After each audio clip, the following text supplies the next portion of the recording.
कहानी की शुरुआत में हमें फाउंटेन के पास एक बूढ़ा भिखारी दिखाया जाता है, लेकिन तभी पास में खड़ी लड़की उसके सारे पैसे फाउंटेन के अंदर फेंक देती है, जिससे कि बूढ़े आदमी को गुस्सा आ जाता है और वो लड़की से पैसे फेंकने की वजह पूछता है। इसके बाद लड़की बूढ़े आदमी से कहती है कि अगर तुम फाउंटेन के अंदर से एक सिक्का लेकर आ जाओगी तो मैं तुम्हें $100 दूंगी। बूढ़ा भिखारी सोचता है लड़की का दिमाग शायद ठिकाने पर नहीं है, इसलिए वो उसकी शर्त मान जाता है और फाउंटेन के अंदर सिक्का ढूंढने लगता है। बूढ़ा भिखारी जब सिक्का ढूंढ रहा था तो उसी समय लड़की उसकी वीडियो बनाने लगती है।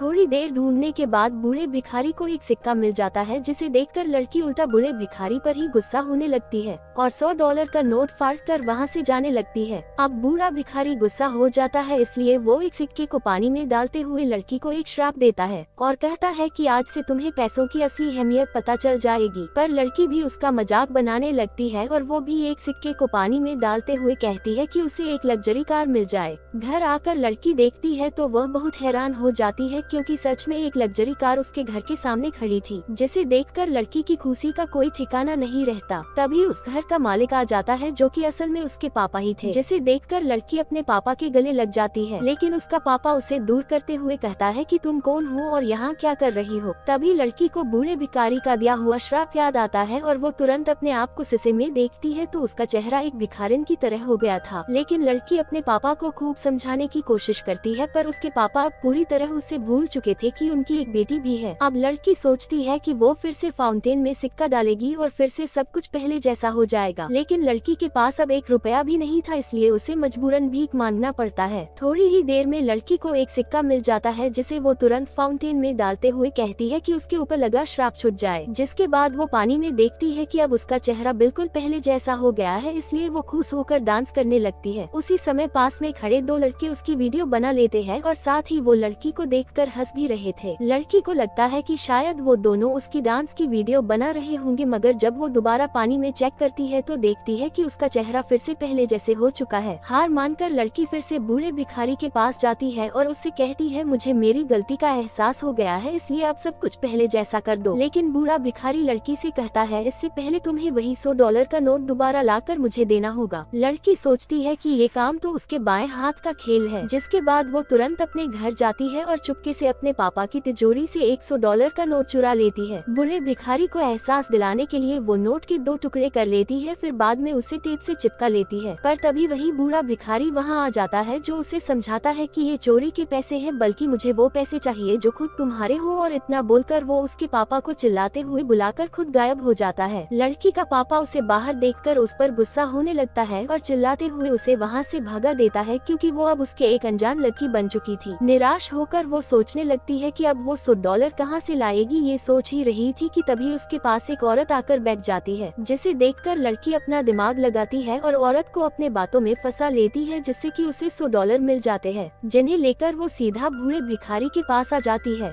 थोड़ी देर बाद हमें पता चलता है कि ये कोई भिखारी नहीं है, बल्कि भगवान का एक रूप है, जो रोज इसी तरह लोगों को पैसों की असली अहमियत बताता है, ताकि वो पैसों की रिस्पेक्ट करना सीख जाए। थोड़ी देर बाद सब कुछ पहले जैसा हो जाता है, तभी उसके पापा भी आ जाते हैं, जो उसे अपने गले लगा लेते हैं और इसी के साथ ये कहानी यही खत्म हो जाती है।